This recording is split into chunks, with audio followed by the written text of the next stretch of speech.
सभी हमारे साथ भारत की उत्पत्ति हिमालय की उत्पत्ति एवं विस्तार पढ़ रहे हैं। और हिमालय की उत्पत्ति एवं विस्तार में जो आज का हम लोग टॉपिक पढ़ेंगे वो होगा आपका दो चीजों के बारे में आज पढ़ेंगे। पहला चीज होगा कि हिमालय पश्चिमोत्तर भारत में पूर्वोत्तर भारत में जो ये पूर्वोत्तर भारत का हिस्सा है, यहां पर हिमालय जो छिन्न भिन्न रूप से है, जो टूटी फूटी अवस्था में है कुछ पहाड़ियों के रूप में, उसके बारे में पढ़ेंगे। और साथ साथ दूसरा चीज कि नदियों के आधार पर हम हिमालय का वर्गीकरण करेंगे। यानी दो चीजें शामिल होंगी आज के टॉपिक में, आज के वीडियो में।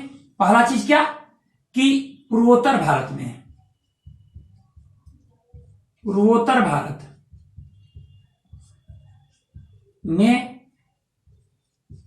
हिमालय के भाग, और दूसरा चीज शामिल होगा क्या, नदियों के आधार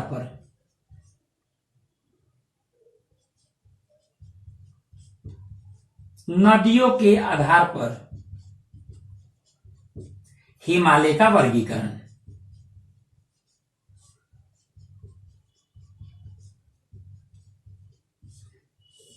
दोस्तों पिछले वीडियो में हम लोग जो पढ़े थे वो पढ़े थे बृहद हिमालय, लघु हिमालय और शिवालिक क्षेत्र के बारे में पढ़े थे। आज का जो वीडियो है ये दो टॉपिक इसमें शामिल होंगे। देखते हैं एक एक करके। पहले पूर्वोत्तर भारत में हिमालय के भाग को देखते हैं। देखिए एक एक चीज करके देखते जाइए। ये जो ग्रीन कलर से है, जो हरे रंग से, ये विभिन्न पहाड़ियां हैं जो हिमालय के कुछ भाग हैं। देखते हैं कौन कौन है। आप जानते हैं कि ये वाला जो हिस्सा है, ये जो हिस्सा है यहां पर बंगाल ऊपर तक चला जाता है, यहां सिक्किम तक टच करता है, जहां एक तरफ नेपाल और दूसरी तरफ भूटान भी है। तो बंगाल की सीमा नेपाल, भूटान और ये यहां सिक्किम से भी लगती है। यहां पर एक पहाड़ी है टाइगर हिल्स, पश्चिम बंगाल में है। पश्चिम बंगाल में कभी कभी हम लोग सोचते हैं यहां पश्चिम बंगाल कैसे है, लेकिन यहां पे ये पश्चिम बंगाल की सीमा यहां सिक्किम तक छूती है और इधर से नेपाल है और इधर भूटान है। तो टाइगर हिल्स कहां मौजूद है, पश्चिम बंगाल में। पश्चिम बंगाल में टाइगर हिल्स है जो कि हिमालय के ही श्रेणी का हिस्सा माना जाता है। अब देखिए उसके बाद अरुणाचल प्रदेश में जाइए।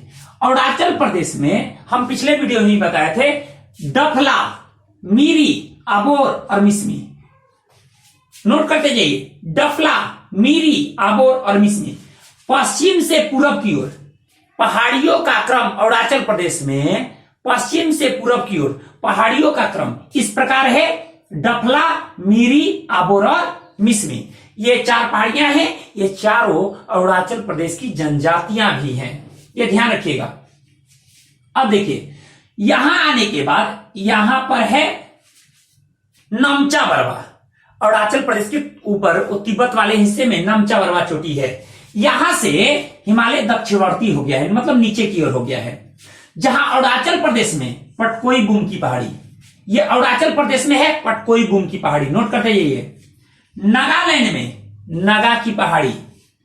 उसके बाद ये जो है ये मणिपुर में आपको लैमाटोल पहाड़ी, और मिजोरम में मिजो की पहाड़ी।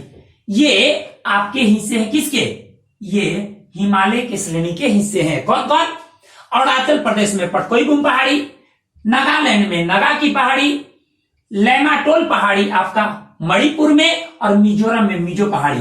देखिए लैमाटोल पहाड़ी के ठीक पश्चिम में ये वाला हिस्सा देख रहे हैं, बराई पहाड़ी, ये असम में है। क्योंकि असम यहां से आने के बाद ऐसे ये नीचे की ओर हो गया है, नीचे की ओर हो गया है, तो ये असम में है। असम में है बराई की पहाड़ी। अब देखिए ये तो आपके हिस्से हो गए जो कि पश्चिमोत्तर भारत में। यहां पर है शिलांग का पठार, ये वाला जो हिस्सा दिखाई दे रहा है ना, ये वाला हिस्सा, ये है शिलांग का पठार। शिलांग का पठार यहां पर गारो, खासी, जयंतिया, गारो, खासी, जयंतिया कहां है, शिलांग, मेघालय की राजधानी है शिलांग। मेघालय राज्य में ये शिलांग जो मेघालय का पठार है, अर्थात शिलांग का पठार जो है, वहां गारो, खासी, जयंतिया, वहां तीन पहाड़ियां हैं। ये तीनों जो पहाड़ियां हैं ये हिमालय के श्रेणी के हिस्से नहीं है, ध्यान रखिएगा। गारो, खासी और जयंतिया जो मेघालय राज्य में है वो हिमालय के श्रेणी के हिस्से नहीं है, ये प्रायद्वीपीय पठार का हिस्सा है। बता रहे हैं आपको, आप जब देखिएगा तो प्रायद्वीपीय पठार ये जो हिस्से हैं, ये इसका विस्तार, राजमहल पहाड़ी का विस्तार यहां तक था, ये पूरा हिस्सा, ठीक है, ये पूरा हिस्सा, यहां पर आपको अरावली श्रेणी, ये जो पूरा हिस्सा है ना, इस प्रकार था।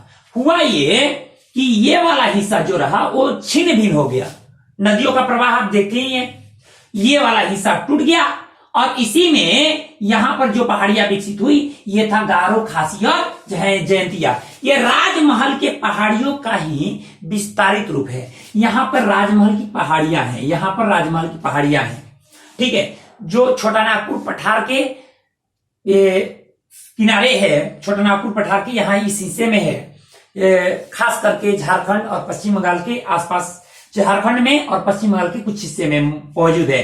तो राजमहल की पहाड़ियों का विस्तार यहां तक होता था। जब ये बीच का हिस्सा, इधर से गंगा नदी यहां पे और यहां से ब्रह्मपुत्र, ये वाला जो हिस्सा रहा वो टूट फूट गया। अब देखिए, जब टूट बैठ गया, अवतलित हो गया, तो यहां पर इन नदियों ने क्या किया, इसको भरा, इसको मलबे ला करके इसको भर दिया। भरने के बाद फिर भी ये गैप रहा बीच में, ये जो यहां पे गारो पहाड़ी है, यहां राजमहल पहाड़ी है, इसी कारण इस गैप को हम राजमहल गारो गैप कहते हैं। इसको राजमहल गारो गैप कहा जाता है। एक बात और, इस राजमहल गारो गैप को मालदा गैप भी कहते हैं, मालदा गैप भी कहते हैं। अब तो आपको समझ में आ गई होगी कि प्रायद्वीपीय भारत का विस्तार शिलांग के पठार तक हुआ करता था, अर्थात शिलांग का पठार प्रायद्वीपीय भारत का हिस्सा है। ऐसा इसलिए लगा क्योंकि यहां की जो चट्टानें हैं ना, जो मेघालय में शिलांग के पठार की जो चट्टानें हैं, वो प्रायद्वीपीय भारत की चट्टानों से मेल खाते हैं। इन हिमालय श्रेणी के जो चट्टान है वो नए चट्टान है और ये पुराने चट्टान है, क्योंकि ये भूखंड जो है पुराना है, जबकि हिमालय ये तो अभी हाल फिलहाल इसकी उत्पत्ति हुई है, ये नई पर्वत श्रेणी है। तो ये हिमालय के श्रेणी से के चट्टानों से इसके चट्टान मैच नहीं करते, इसीलिए शिलांग का पठार प्रायद्वीपीय पठार का हिस्सा है। और यहां पर गारो, खासी और जयंतिया तीन पहाड़ियां हैं और ये तीनों पहाड़ियां मेघालय की जनजातियां भी है। गारो जनजाति, खासी जनजाति और जयंतिया जनजाति कहां है, मेघालय में है, इसी पहाड़ी पर पाया जाता है। खासी जो पहाड़ी है, जो बीच वाला हिस्सा, यहां पर मेघालय की राजधानी शिलांग, मेघालय की जो राजधानी है शिलांग, ये खासी पहाड़ी पर ही स्थित है और इसी के बगल में चेरापूंजी भी मौजूद है, चेरापूंजी और मासीराम। खासी पहाड़ी के आसपास ही, खासी पहाड़ी पर शिलांग है मेघालय की राजधानी और मासीराम तथा चेरापूंजी भी खासी पहाड़ी के आसपास है। अब देखिए, इसके ठीक उत्तर में दो पहाड़ियां और हैं, मीकिर और रेंगमा। नोट करते जाइएगा, मीकिर और रेंगमा, इसके ठीक उत्तर में दो पहाड़ियां हैं। मतलब इन तीन पहाड़ी, गारो, खासी और जयंतिया के ठीक उत्तर में दो पहाड़ियां हैं, मीकिर और रेंगमा। ये असम राज्य में है, ये असम में है, असम राज्य में है, क्योंकि यहां पे ये असम का हिस्सा आ जाता है, तो असम राज्य में है। लेकिन ये मेघालय शिलांग के पठार का ही हिस्सा है। मीकिर और रेंगमा जो पहाड़ी है वो शिलांग के पठार का ही हिस्सा है, मतलब यह भी हिमालय पर्वत श्रेणी के हिस्से नहीं है। हिमालय पर्वत श्रेणी के हिस्से में मीकिर और रेंगमा नहीं है, गारो, खासी और जयंतिया नहीं है कौन, तो इधर मीजो, लेमाटोल, नगा पहाड़ी, पटकोई बूम। यहां देखिएगा डपला, मीरी, आबोर और मिसमी। क्रम याद रखिएगा, ये पश्चिम से पूरब, और यहां गारो, खासी, जयंतिया का क्रम याद रखिएगा। गारो क्या है, सबसे पश्चिम में, उसके बाद खासी, सबसे पूरब में जयंतिया। तो गारो, खासी, जयंतिया ये पश्चिम से पूरब की ओर इसका क्रम है, याद रखिएगा इसको। ये रहा आपका जो आपका पूर्वोत्तर, जो पूर्वोत्तर भारत में जो भी पहाड़ियां हैं इनके बारे में। अब देखिए, हिमालय का भाग, जो भाग म्यांमार में जाता है, इधर म्यांमार वाला हिस्सा है, इधर म्यांमार है, तो जो म्यांमार है ये म्यांमार में इसे अराकान योमा के नाम से जानते हैं, हिमालय श्रेणी को अराकान योमा के नाम से। और फिर ये नीचे बंगाल की खाड़ी में चला जाता है, जहां पर अंडमान निकोबार द्वीप समूह के साथ साथ कई सारे द्वीप हैं यहां। अब देखिए, अब ये टॉपिक तो आपका लगभग क्लियर हो गया, ये टॉपिक क्लियर हो गया। पूर्वोत्तर भारत में हिमालय के भाग क्या क्या देखे? टाइगर हिल्स वेस्ट बंगाल में, कहा? सिक्किम के सीमा पर टाइगर हिल्स। उसके बाद अरुणाचल प्रदेश में डफला, मिरी, आबोर और मिसमी, पश्चिम से पूर्व की ओर क्रम है, डफला, मिरी, आबोर और मिसमी, ये 4 पहाड़ियां। और चारों ये जनजातियों का नाम भी है जो अरुणाचल प्रदेश में पाई जाती है, इन्हीं पहाड़ियों पर। फिर अरुणाचल प्रदेश में ये म्यांमार वाले सीमे में पटकोई बुम की पहाड़ी, उसके बाद नागालैंड में नगा पहाड़ी, लेमाटोल पहाड़ी मणिपुर में, मिजोरम में मिजो पहाड़ी, लेमाटोल पहाड़ी के ठीक पश्चिम में एक पहाड़ी है बराई पहाड़ी, असम में है। बराई पहाड़ी कहां है? असम में है। असम में कौन कौन? बराई पहाड़ी, मिकिर और रेंगमा यहां पर है। गारो, खासी और जयंतिया कहां है? शिलांग के पठार पर। मिकिर और रेंगमा गारो, खासी और जयंतिया के ठीक उत्तर में है, शिलांग पठार का ही हिस्सा है। लेकिन ये मिकिर और रेंगमा कहां है? असम में है। और गारो, खासी और जयंतिया कहां है? मेघालय में है। ध्यान रखिएगा, इस चीज को नोट कर लीजिएगा इसको। अब देखिए आगे,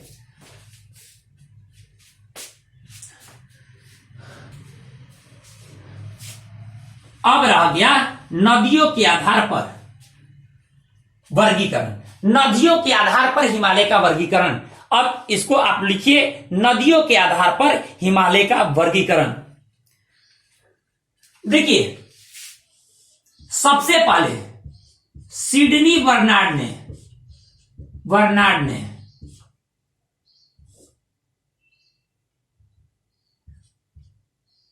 सिडनी बर्नार्ड ने नदियों के आधार पर हिमालय का वर्गीकरण किया।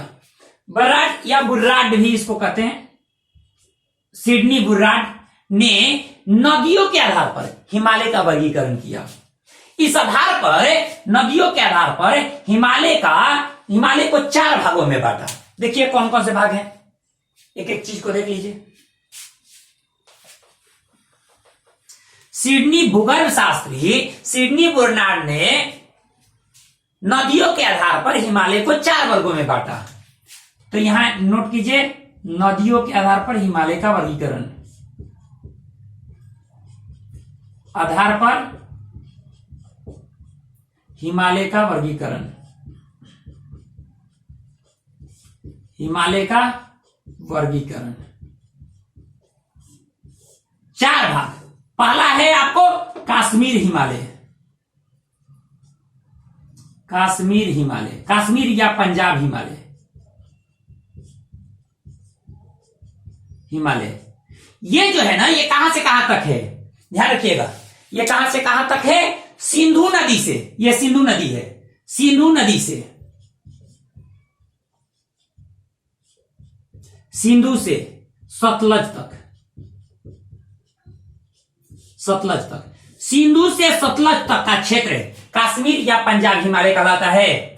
देखिए यहां से आप देख रहे हैं, ये आपको जाता है, यहां काराकोरम श्रेणी है, और यहां पर आपको, एक मिनट, यहां पर आपको लद्दाख है, यहां जास्कर है, इसके बीच से गुजरती है और यहां पर आकर सिंधु घाटी का निर्माण करती है, फिर ये पाकिस्तान में प्रवाहित होती है। यहां पर निकलने के बाद तिब्बत से ये सिकिला दर्रे से होकर हिमाचल प्रदेश, फिर पंजाब में होते हुए कहां आती है? मिठानकोट में मिल जाती है। ये सतलज नदी है और ये सिंधु नदी है। दोनों के बीच के हिस्से को क्या कहते हैं? कश्मीर या पंजाब हिमालय। कश्मीर या पंजाब हिमालय किन 2 नदियों के बीच है? तो ध्यान रखिएगा, सिंधु और सतलज के बीच है। अब देखिए दूसरा चीज, दूसरा भाग, सतलज से यहां काली नदी है, काली नदी जो नेपाल की इस लास्ट सीमा पे है, क्योंकि नेपाल यहां से यहां तक है, यहां से यहां तक पूरा नेपाल का हिस्सा है, तो यहां पर है नेपाल। तो दूसरा नंबर सतलज से काली नदी तक, सतलज से काली नदी तक, काली नदी तक। कौन सा? कुमायूं हिमालय, इसको कहते हैं कुमायूं हिमालय, कुमायूं हिमालय। अगर आपको पूछ दे कुमायूं हिमालय किन 2 नदियों के बीच है, तो सतलज से काली नदी के बीच है कुमायूं हिमालय। ये 2 भाग हो गए। तीसरा भाग, इसको हम थोड़ा मिटा रहे हैं,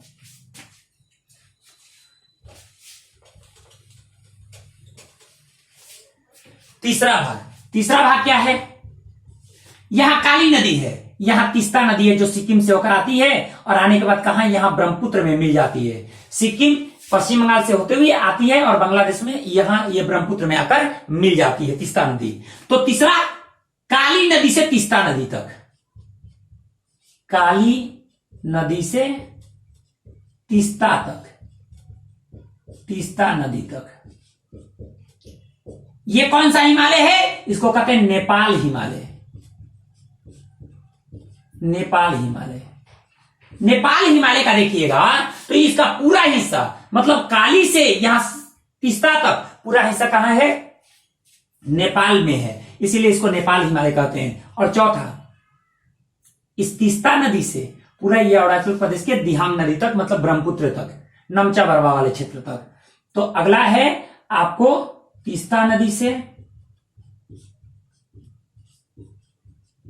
से दिहांग घाट तक, जहां से ब्रह्मपुत्र नदी यानी दिहांग नदी क्या होती है? प्रवेश करती है इंडिया में। तो वहां तक के हिस्से को कहते हैं असम हिमालय। असम हिमालय देखिए कितने भाग बांटे। पहला, कश्मीर या पंजाब हिमालय कहां से कहां तक? सिंधु से सतलज तक। सिंधु से सतलज तक कौन सा हिमालय?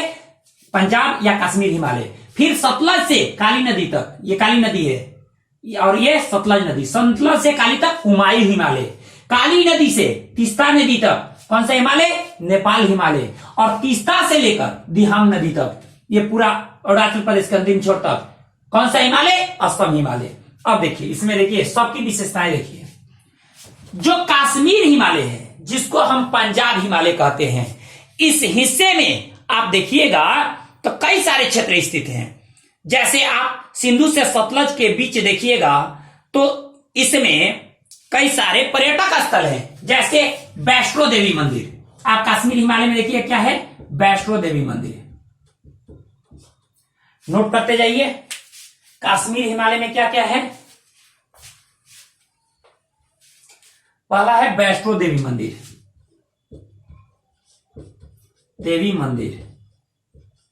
उसके बाद वैष्णो देवी मंदिर के बाद यहां पर एक और चीज है, वो है आपको अमरनाथ गुफा। अमरनाथ गुफा है, अमरनाथ गुफा एक इस्लाम धर्म का एक महत्वपूर्ण स्थल है, चिराग ए शरीफ। चिराग ए शरीफ, चिराग ए शरीफ, ध्यान रखिएगा। वैष्णो देवी मंदिर, अमरनाथ गुफा हिंदुओं के लिए, मुस्लिम संप्रदाय में चिराग ए शरीफ मौजूद है। किसमें? कश्मीर या पंजाब हिमालय में मौजूद है चिराग ए शरीफ। अब देखिए, ये तो आप देख लिए।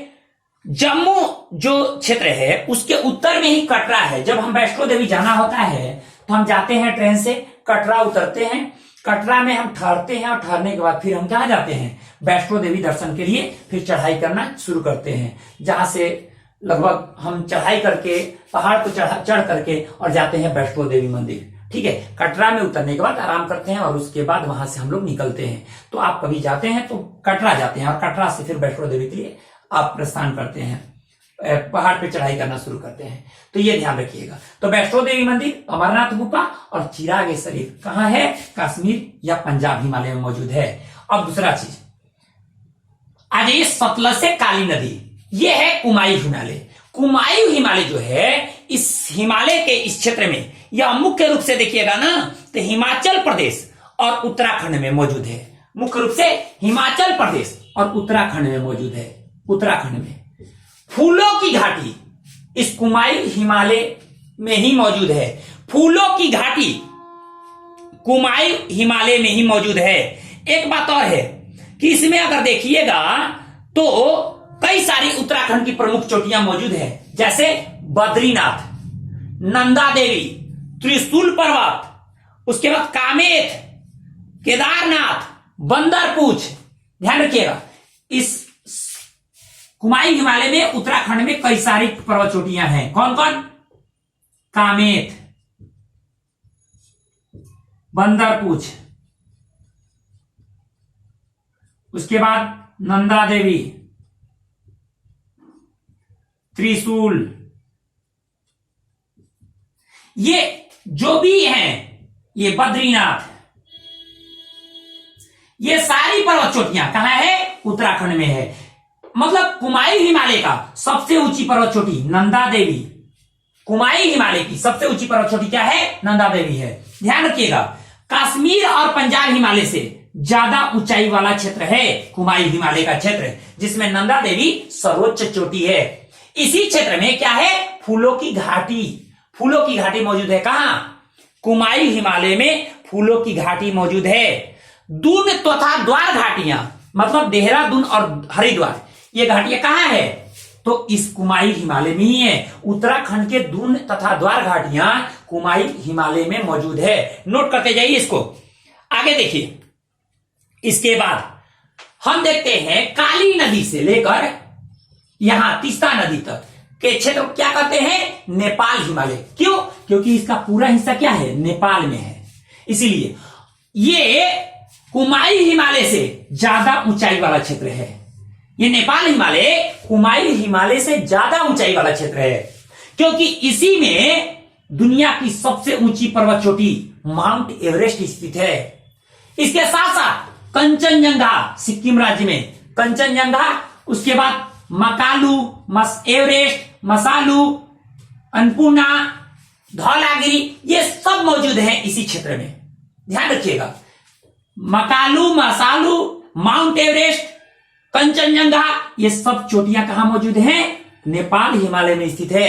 अर्थात नेपाल हिमालय कुमाई हिमालय की अपेक्षा अधिक ऊंचाई वाला हिस्सा है। और कहां से कहां तक है? काली नदी, ये है काली नदी, जो नेपाल के, ये कौन सा हिस्सा है? पश्चिमी, और नेपाल का ये पूर्वी हिस्सा है जहां तीस्ता नदी है। तो काली नदी से तीस्ता नदी तक, यानी नेपाल के पश्चिम से लेकर नेपाल के पूर्वी हिस्से तक फैला हुआ है नेपाल हिमालय। अब देखिए, लास्ट वाला बच गया, तीस्ता नदी से लेकर दिहंगगढ़ तक। आप देखिएगा तो वो असम हिमालय, ये देखिए इसमें ये भूटान वाला हिस्सा है, यहां पे है। उसके बाद आप देखिएगा यहां पर असम है, सिक्किम, असम और अरुणाचल प्रदेश, 3 राज्यों में, भारत के 3 राज्यों को ये छूता है। कौन? असम हिमालय। असम हिमालय भारत के 3 राज्यों को छूता है। कौन कौन? सिक्किम, उसके बाद यहां है असम, और ये है अरुणाचल प्रदेश। ये 3 राज्यों को छूता है, और ये नेपाल हिमालय की अपेक्षा कम ऊंचाई वाला क्षेत्र है। देखिए, ये कम ऊंचाई वाला क्षेत्र है, उससे ज्यादा ऊंचाई ये है, इससे ज्यादा ऊंचाई ये नेपाल हिमालय है, और इससे ये जो हिमालय एक कम ऊंचाई वाला है। क्योंकि आपको पता है कि हिमालय पढ़ा चुके हैं, हिमालय जैसे जैसे पश्चिम से पूरब की ओर गया है, वैसे वैसे उसकी चौड़ाई कम होती गई है, वो सकरा होता गया है और उसकी ऊंचाई बढ़ती गई है। लेकिन ऊंचाई खास करके इस नेपाल वाले क्षेत्र में ही मौजूद है। नेपाल के बाद इन क्षेत्रों में, यानी असम हिमालय वाले क्षेत्रों में ऊंचाई बहुत ज्यादा नहीं है। इस चीज को, प्रत्येक चीजों को आप नोट कर लीजिएगा, एक एक चीजों को आप नोट कर लीजिएगा, क्योंकि ये बहुत ही इंपॉर्टेंट है। और इसके बाद जो चीजें हम लोग पढ़ेंगे, इसके बाद जो हम लोग चीजों को पढ़ेंगे उसमें शामिल होगा, कई सारी चीजें उसमें शामिल होंगी, और उसमें हम लोग हो सकता है कि हिमालय के दर्रे और ग्लेशियर से संबंधित बात करेंगे। आज के इस वीडियो में इतना ही, मिलते हैं आप लोगों से अगले वीडियो में। धन्यवाद।